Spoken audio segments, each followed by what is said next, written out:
नमस्कार, आदाब। आप देख रहे हैं 10 संवाद और मैं हूं परवेज़ आलम।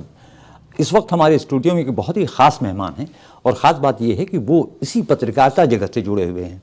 हमारे साथ हैं जनाब जमशेद आदिल अलीग साहब, जो दिल्ली में रह रहे हैं और फ़िलहाल एक उर्दू अखबार है नेशनल डेली, सच की आवाज़, उसके रेजिडेंट एडिटर हैं दिल्ली में। लेकिन ये अच्छी बात यह है कि उनका ताल्लुक़ जो है वो अररिया से ही है और अररिया से उन्होंने उनकी बुनियादी शिक्षा हुई, ग्रेजुएशन तक अररिया से किया और फिर उन्होंने पोस्ट ग्रेजुएशन जो है वो अलीगढ़ मुस्लिम यूनिवर्सिटी से किया। और ख़ास बात यह है कि उन्होंने पॉलिटिकल साइंस फील्ड को चुना, लेकिन अमली तौर पे ये पत्रकारिता में आ गए और लगभग 3 दहाइयों से ये बाज़ाब्ता पत्रकारिता कर रहे हैं। और मेरा ख्याल है कि करीब 300 इंटरव्यूज़ जो बड़े पॉलिटिकल लीडर्स हैं या लिटरेरी फिगर्स हैं उनके ये इंटरव्यूज़ कर चुके हैं। कई फॉरेन कंट्री का इनका दौरा हो चुका है। अपने अखबार में ये वीकली कॉलम भी लिखते हैं। और एक और जो विशेष बात है इस सिलसिले की कि जब श्री अटल बिहारी वाजपेयी भारत के प्रधानमंत्री थे तो उनका जब पाकिस्तान दौरा हुआ था तो उनके साथ जो जर्नलिस्ट की टीम गई थी, उर्दू के इकलौते जर्नलिस्ट जनाब जमशेद आदिल अलीग थे जो उनके साथ गए थे। तो आपका बहुत बहुत स्वागत है जमशेद साहब द संवाद में, और आपने वक्त दिया इसके लिए आपका बहुत बहुत आभार। जमशेद साहब, आप लगभग 25-30 सालों से पत्रकारिता में हैं जी, और आप, जहाँ तक हमारी जानकारी है कि आप अररिया से हैं तो, लेकिन आपका जो बैकग्राउंड है, जो फैमिली है, वो ऑलमोस्ट बिजनेस में है ज़्यादातर लोग जी। लेकिन आपने पढ़ाई की अररिया हाई स्कूल से, मैट्रिकुलेशन किया, अररिया कॉलेज से +2 किया, फौजगंज से ग्रेजुएशन किया कॉलेज से, फिर अलीगढ़ गए पॉलिटिकल साइंस से। तो जब आपने आपके पास इतनी डिग्रियां थी तो आप कोई बहुत अच्छे जॉब में जा सकते थे, PhD कर सकते थे, लेक्चर बन सकते थे, लेकिन आपने पत्रकारिता को चुना। तो ये ख्याल ये कहाँ से आपके जहन में आया कि पत्रकारिता की, क्योंकि पत्रकारिता जो खासतौर पर मुफस्सिल के हम लोग देख रहे हैं तो ये बहुत पेएबल तो नहीं है, पेइंग नहीं है जी। तो आपने आखिर क्यों चुना पत्रकारिता को, और उर्दू क्यों चुना आपने, जबकि आपका पॉलिटिकल साइंस सब्जेक्ट रहा है? दरअसल ये आपने सही कहा कि मेरा पूरा ख़ानदान बड़ा बिजनेसमैन ख़ानदान जी, और मेरे अजदाद फारबिसगंज आए थे जिन्होंने शुगर मिल कायम किया था वहाँ पर जी। मेरे नाना फारबिसगंज के, मेरा दादियाल यूपी में, लेकिन मेरी पैदाइश सब कुछ यहीं, सब कुछ पढ़ाई लिखाई सब कुछ यहीं। तो मेरी अम्मी जो थी हमारे ख़ानदान में, और पहले बोलता हूँ कि लड़कियों को पढ़ना बहुत ही नहीं था। अच्छा। अगर पढ़ लेती थी बड़े ख़ानदान की लड़कियां तो उन्हें पढ़ना तो आता था, लिखना नहीं आता था। मेरी अम्मी वाहिद ख़ानदान की थी कि जो काफ़ी पढ़ी लिखी भी थी। अच्छा। उन्होंने मुझे बचपन से ही किताबों पढ़ने की तरफ मुतवज्जो किया। अच्छा। किताबें आती थी, सब नाना की किताबें थी, बहुत सारी किताबें थी, और पहली बार उन्होंने 7 साल की उम्र मुझे लाइब्रेरी का मेंबर बनवाया था। अच्छा। वहाँ से किताबों का चलन हुआ, फिर अखबारात आए, अखबारात ने मुझे बहुत मुतासिर किया उस ज़माने में।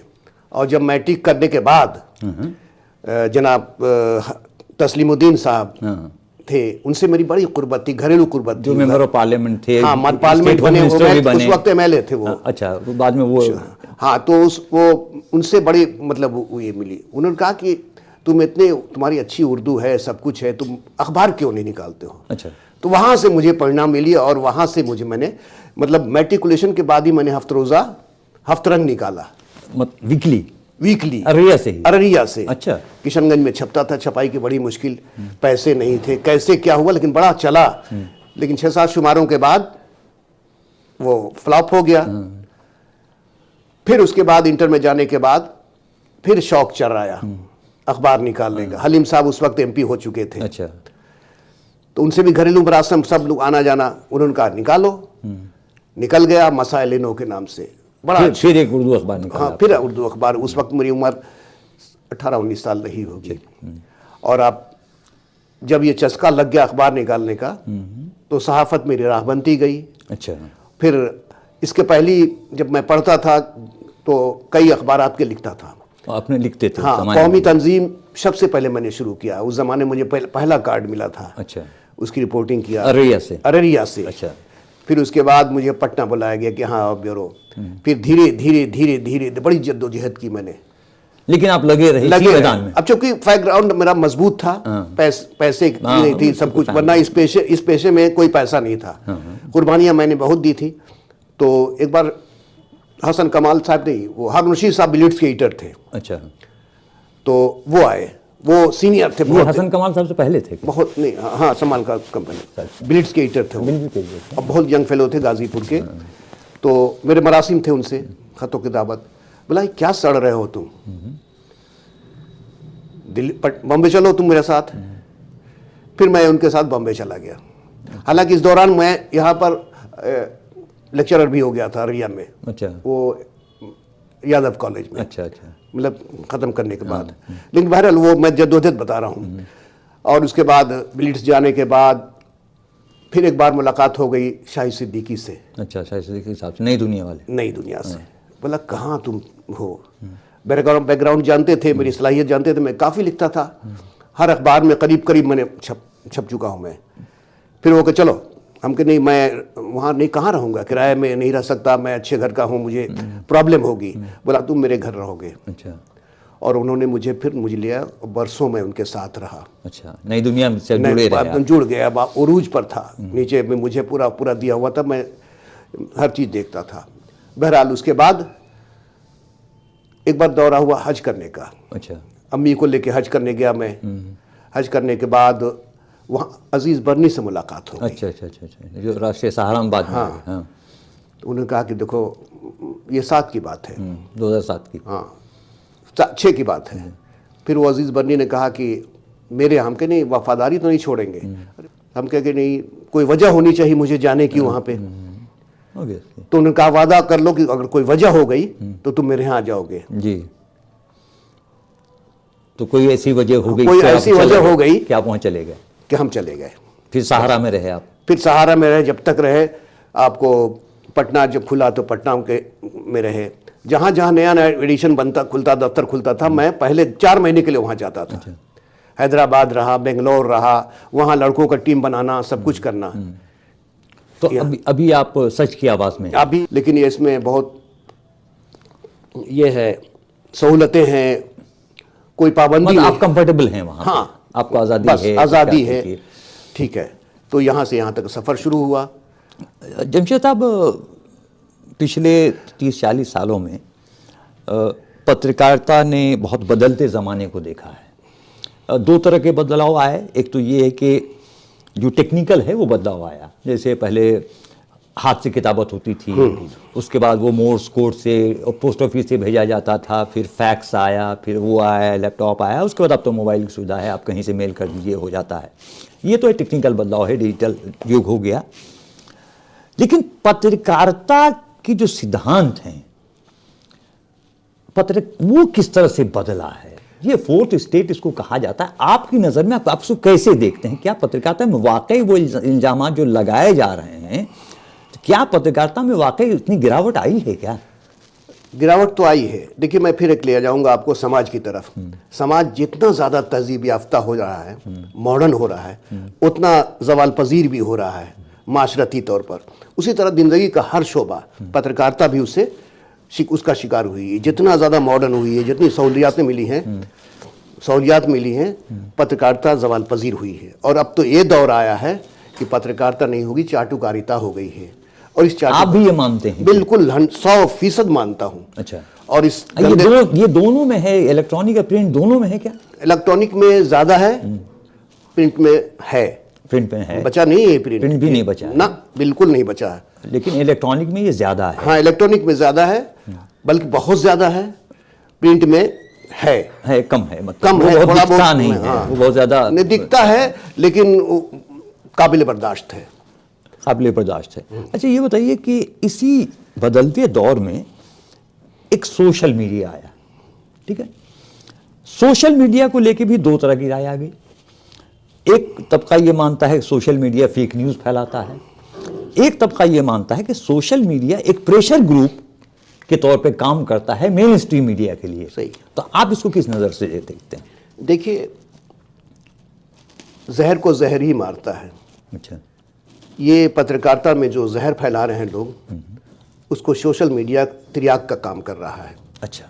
उसको काट कर रहा है। अच्छा। इस लिहाज से मैं इसका फेवर करता हूँ। अच्छा। लेकिन बहुत सी चीज़ें ऐसी हो जो फेक होती हैं, वो अब हो रही हैं। पहले तो बहुत ज़्यादा लेके उसको माहौल ख़राब किया गया। देश को माहौल करने में सोशल मीडिया का सबसे बड़ा हाथ है। अच्छा। दूसरा नंबर है इलेक्ट्रॉनिक मीडिया का, अपना जो है टीवी चैनल्स वगैरह।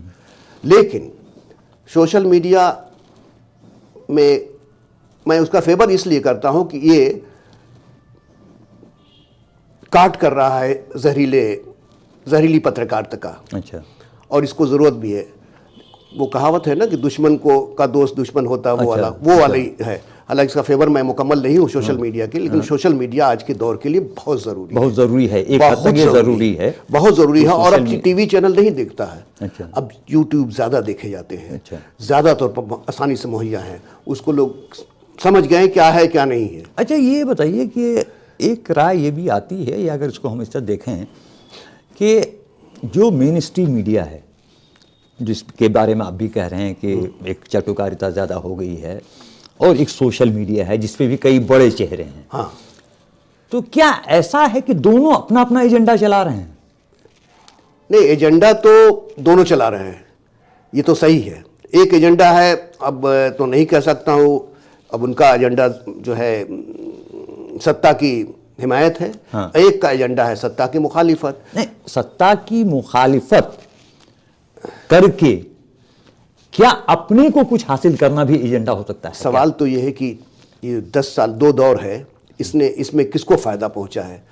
बड़े बड़े लीडर तो सलाखों के पीछे पहुंचा दिए गए हैं। क्या मीडिया को इतनी हिम्मत है कि सत्ता के खिलाफत का? ये बड़े दिलगुर्दे की बात है। यहाँ जमहूरियत बचाओ की बात हो रही है। मैं इसका कायल हूँ भाई, मैं इस पर खुले दिल से कह रहा हूँ कि हुकूमत की मुखालिफत होनी चाहिए उसके गलत कामों की। नहीं, मतलब पत्रकारिता का जो, जहाँ तक मैं एक छात्र के रूप में पत्रकारिता को जानता हूँ, कि पत्रकारिता के तो एक धर्म ही है कि इस्टेब्लिशमेंट से सवाल करना। हाँ, सत्ता, जो भी सत्ता में हो, जो पार्टी भी हो, उससे सवाल करना। लेकिन ये ट्रेंड अब बदल गया है। अब ये देखा जा रहा है कि सत्ता से सवाल करने के बजाय विपक्ष से सवाल किया जा रहा है। मैंने कहा पहले भी कहा ना कि आदमी जंगल से निकल कर शहर की तरफ आया तो ज़्यादा वहशी हो गया। आजकल पत्रकारिता भी ऐसी ही है। अच्छा, इस भीड़ में भी हिंदुस्तान के, अगर इसमें पस मंज़र में बात करें, तो इस भीड़ में भी क्या कुछ लोग अभी भी बचे हुए हैं जो पत्रकारिता का धर्म निभा रहे हैं? बिल्कुल बचे हुए हैं, ऐसा नहीं है, बिल्कुल बचे हुए हैं। मैं किसी का नाम नहीं लूंगा, नहीं, लेकिन कुछ नाम लोग भी हैं। ले सकते हैं, नाम भी ले सकते हैं, ऐसी बात नहीं। बहुत लोग बचे हुए हैं जो कि मतलब आबरू बचाए हुए हैं सहाफत की, जर्नलिज्म की, पत्रकारिता की। और यही लोग बुनियाद बनेंगे कल के लिए, मिसाल बनेंगे। आप नहीं, हम नहीं बनेंगे। हम जो चाटुकारी का करते हैं, कल लोग भूल जाएंगे, लानतें भेजेंगे। दौर बदलने का है, सत्ता बदलने का है। जिस दिन ये इनकलाब आया, सूरज बदला, तो रोशनी भी बदल जाएगी। अच्छा, आप अब तक जो आपका पत्रकारिता का सफ़र रहा, जर्नलिज्म का सफ़र रहा, इसमें आपकी क्या ख़ास उपलब्धियां रही? मतलब कुछ को अगर आप बता पाएं। आज तक तो मैंने कोई उपलब्धि कुछ हासिल नहीं। जैसे कुछ इंपॉर्टेंट काम किए होंगे, कुछ बड़े लोगों के इंटरव्यूज़ किए होंगे। हाँ। कुछ ऐसा रहा होगा ना आपके? मेरे इंटरव्यूज़ बहुत मशहूर हुआ। एक तो इंटरव्यूज़ लोग पसंद नहीं करते हैं। हाँ। लेकिन उसका अंदाज ऐसा, पेशकश ऐसा होना चाहिए, प्रेजेंटेशन ऐसा होना चाहिए कि वो लोग उस इंटरव्यूज में खो जाएं, कुछ हासिल करें। आज के इंटरव्यू में कोई नहीं कुछ मिलता किसी को। आपने किन लोगों का इंटरव्यू, कुछ नाम बता सकें अगर आप? मैंने अडवाणी का इंटरव्यू किया, जितने करीब लालू से लेकर सबको, रामविलास, कोई ऐसा नहीं मुल्क का नहीं, सिर्फ मोदी जी को छोड़कर। मोदी जी शायद सिद्दीकी ने किया था। अच्छा, उन्होंने किया था। हाँ, तो उसी में वो सारे बड़े लीडर्स का आप कर चुके हैं। उसी में पनिश किए गए, निकाले गए पार्टी से। लिटरेरी सर्किल में भी आप लोगों को इंटरव्यू? हाँ, लिटरेरी सर्किल में मेरे कई अच्छे दोस्त हैं, उसमें अच्छे भी काम हुए। और मैंने खास काम किया था इस पे, भागलपुर राइट्स पे, उससे ज़्यादा मुझे उपलब्धि मिली। अच्छा। और कलकत्ता में बहादुर शाह जफ़र फैमिलीज और टीपू सुल्तान फैमिलीज पर मैंने काम किया था। स्टोरी किया था आपने? स्टोरी की थी। कैसे क्या कर रहे हैं, तेल बेच रहे हैं क्या। फिर उसके बाद तो खुल ही गया मामला। और उसके बाद ज्ञान वापी से लेके मैंने काफ़ी काम किया इस पर। अच्छा, अयोध्या भी गया था जब वो ये थी। अच्छा। तो मैंने उस लिहाज से मुझे अच्छे थे। विनोद दुआ मेरे अच्छे मतलब गाइड कह सकते हैं। अच्छा, वो शाही सिद्दीकी के बाद विनोद दुआ मेरे बड़े अच्छे गाइड थे, मर गए। हाँ, जो वो तो डेथ कर हो गया। हाँ, तो बहुत अच्छा, बहुत उर्दू के बड़े शायक अच्छा। गज़लें बहुत अच्छी गाते थे। हाँ, गाते थे वो, ये तो हाँ, हमने सुना उनकी है। बीवी भी जो थी वो भी बहुत अच्छी, मतलब गज़लों का ये मतलब सेकुलर जर्नलिज्म देखना हो तो एक टीम थी। अकबर साहब भी उसमें थे। अकबर साहब MJ अकबर साहब। हाँ, उनके दफ्तर में भी मैंने बहुत जाके बैठता था, बड़ा मज़ा आता था। बाद में एशियन एज शुरू किया था। नहीं, वो किए थे टेलीग्राफ। टेलीग्राफ उसके बाद में एशियन एज। उसके बाद किए थे एशियन एज टेलीग्राफ किया। में मैं जाता था और बैठता था। अकबर साहब उस वक्त तेलिया पाड़ा रहते, बहुत खैर वो बहुत अच्छा लगता था माहौल जर्नलिज्म का। ऐसा लगता था कि सब एकसा है। और आज का जर्नलिज्म जो है दूरियां पैदा कर चुका है, एक दूसरे की टोह में लोग रखते हैं। अच्छा। ये फलां से तो राब्ता नहीं रखता, वो फलां से तो राब्ता नहीं रखता, और बस कन्फुस्कियों में उसकी खटिया खड़ी कर दी जाती है। ये है आज की सहाफत, आज की जर्नलिज्म, आज की पत्रकारिता सतही हो गई है। मतलब बहुत डिटोरिएट, बहुत ज़्यादा सतही हो गई है, अखलाकियात भी नहीं है इसमें। वरना हम लोग एक ज़माने में इतना मोतबर पेशा था ये। अच्छा। एक ज़माने में इतना मोतबर, बड़ी इज्जत होती थी। गांव का कोई आदमी भी जाता था ना तो इज्जत करता था। और अब तो सीधे मतलब पत्रकार कहते हुए शर्म आती है। पत्रकार, मैं नहीं कहता कहीं पर कि मैं पत्रकार हूँ। आप जो वाजपेयी जी के साथ गए जी। पाकिस्तान, वो दौरा कैसा रहा आपका? वो दौरा बहुत, कब गए थे आप? वो जब वो शुरू किया था, कुछ बस की शुरुआत हुई थी। अच्छा, उसी सिलसिले में नवाज शरीफ थे वहाँ पर, तो मैं पहला था उर्दू का जर्नलिस्ट। उस पूरे ग्रुप में आप पूरे अकेले थे? ग्रुप, हाँ, बस ग्रुप में था ही मैं, और कोई नहीं था उर्दू का। तो वहाँ कुछ लोग इंटरव्यू किया? हाँ, वहाँ मैंने इंटरव्यूज़ किए, काफ़ी लोगों के मैंने इंटरव्यूज़ किए। उसमें मुशाहिद अली ख़ान, अभी मिनिस्टर है सेंटर जो अभी था, वो थे। फिर शौकत अजीज़ साहब का इंटरव्यू किया जो बाद में ही बने। फिर आपको बेनज़ीर उस वक्त नहीं थी, उनका इंटरव्यू किया। फिर वहाँ के दिलीप कुमार, क्या नाम था उनका, मोहम्मद अली साहब, उन्होंने मुझे घर पे दावत दी, उनका इंटरव्यू किया। उस वक्त एडवाइज़र थे पीएम के वो। अच्छा। सकाफती एडवाइज़र। अच्छा, कल्चरल। हाँ, तो उनका इंटरव्यू किया। पार्था सारथी साहब उस वक्त एम्बेसडर थे वहाँ के। अच्छा, पाकिस्तान में, इंडिया के। हाँ, वो तो पूरा वो भी उर्दू नवाज, बहुत अच्छे आदमी। लेकिन मिला जुला के बहुत अच्छा रहा। मैंने वहाँ पे इंटरव्यूज ऐसे किए थे कि गवर्नमेंट, इन लोगों की तरफ से इजाज़त नहीं थी कि आप जाके घूमिए शहर। पूरे हंगामा चल रहे थे लाहौर में, पूरा हंगामा था। लेकिन हमने वहाँ जंग के एक लड़के से दोस्ती थी मेरी पुरानी, वो अखबार है, हाँ, उससे कहा कैसे हो गया, तो आज उसके स्कूटर पर पूरा घूमता था मैं। मैंने टायरों को जलाते हुए देखा, हंगामा करते हुए देखा, शत्रुघ्न सिन्हा की गाड़ी पर पथराव भी देखा। अच्छा। हाँ, तो बहुत सारे मनाजर। उसी में मैंने एक लड़की पंजाब यूनिवर्सिटी की थी, तो मैंने उसका इंटरव्यू किया था कि यार, तो उसने कहा था कि सब मसला हल हो जाएगा, कश्मीर दे दीजिए हमें, और हम वाजपेयी जी से शादी कर लेंगे, जहेज में हमें कश्मीर दे दीजिए। तो ये बड़ा जुमला मशहूर होता, पार्लियामेंट में भी गूंजा था। और वो लड़की निकाल दी गई थी लाहौर यूनिवर्सिटी से। ये एक बड़ा वाकया हुआ था, मुझे बहुत बाद में कलक हुआ कि क्या कर दिया मैंने। अच्छा, इससे पहले कि हम किसी दूसरे मौजूद शिफ्ट करें, अभी जो नौजवान नस्ल है, युवा पीढ़ी जो अगर पत्रकारिता में आना चाहती है, तो आप उसके लिए क्या मैसेज देना चाहेंगे और क्या बेसिक क्वालिटीज उसमें होनी चाहिए जो पत्रकारिता में आए? एक तो उन्हें जानकारी पूरी होनी चाहिए ज़बान की जानकारी होनी चाहिए, और दूसरी उसके मतलब उसको पढ़ने की आदत होनी चाहिए, हर चीज़ रेगुलर, ये मस्ट है, ये हो। और समाज में उसकी तो अलग ही है, जितना पढ़ेगा, जितना स्टडी उसकी होगी, वो उतना ही कामयाब होगा। हाँ, बस ये है। लेकिन लोगों को आना चाहिए, लोगों को हद आना ही नहीं चाहिए, आना ज़रूरी है। पत्रकारिता में नई नस्ल जब आएगी तभी मिजाज बदलेगा, हाँ, नई नस्ल। बाकी सब तो हम जैसे लोग तो चाटुकारिता में लगे हुए हैं। हाँ, तो नई नस्ल आएगी तो नई नस्ल तभी मिजाज बदलेगा। अच्छा, आप जमशेद आदिल साहब, आप शायरी भी करते रहे एक ज़माने में। अदब से भी आपको, उर्दू अदब से वास्ता रहा है, तो उसके बारे में कुछ बताएंगे हमारे दर्शकों को? क्या देखिए, असल में बचपन में यहाँ जब मैट्रिक में पढ़ता था तो मेरे कई दोस्त थे, रज़ी अहमद तन्हा, रफ़ी हैदर अंजुम, पटना में अफसर थे मुश्ताक नूरी, ये सब मेरे सरपरस्तों में थे। अच्छा। मुझे कोई नहीं, अच्छे शायर मेरे मतलब हल्के में थे जी। तो शौक चलाता था, एक तो अखबार का, एक ये मुशायरे कराने का। तो मुशायरे में मार्केट में जाते थे, कहते थे चाचा मुझे इतने पैसे की ज़रूरत है, तो पैसे बिला कुछ कहे, इतनी ज़्यादा इज्जत थी हम लोगों की, वो कुछ पैसे 500-600 रुपये हो गए। फिर मैंने वहाँ से रब्ता किया, मुश्ताक भाई ये वो, अच्छा, बगैर पैसे के तमाम शायर, बड़े बड़े जो आज के लेते हैं 50-50 हज़ार रुपये, वो है ना, चाहे हो रहना नवाब हो, आशा प्रभात हो, या और भी बड़े प्रेम किरण हो, ये सब लोग बगैर पैसे के सिर्फ किराए पर आते थे और यहाँ पर बड़े मुशायरे आप बड़े मुशायरे आप लोग मिलकर करवाते थे? मिलकर करवाते थे। उर्दू वाले भी थे यहाँ पर, मोहब्बत भी थी लोगों की, समाजी ताउन भी था। अच्छा, उर्दू की बात चली है, आप कह रहे हैं उर्दू, तो उर्दू भाषा, और आपके बारे में कहा जाता है कि आप उर्दू हिंदी दोनों को साथ लेके चलते रहे हैं, तो मतलब इसको कैसे आप एक्सप्लेन करेंगे? एक तो हमारे यहाँ उर्दू वालों ने इसको नाम नहीं हुआ, कुछ एक दो प्रोफेसर है दिल्ली के, अच्छा, उन्होंने बाकायदा सेमिनार कराया कि ये मुसलमानों की ज़ुबान है। अच्छा, अब पता नहीं किसके इशारे पर कराया, क्या कराया, वो उनसे नहीं जाना, मुझे बहुत ये हुआ।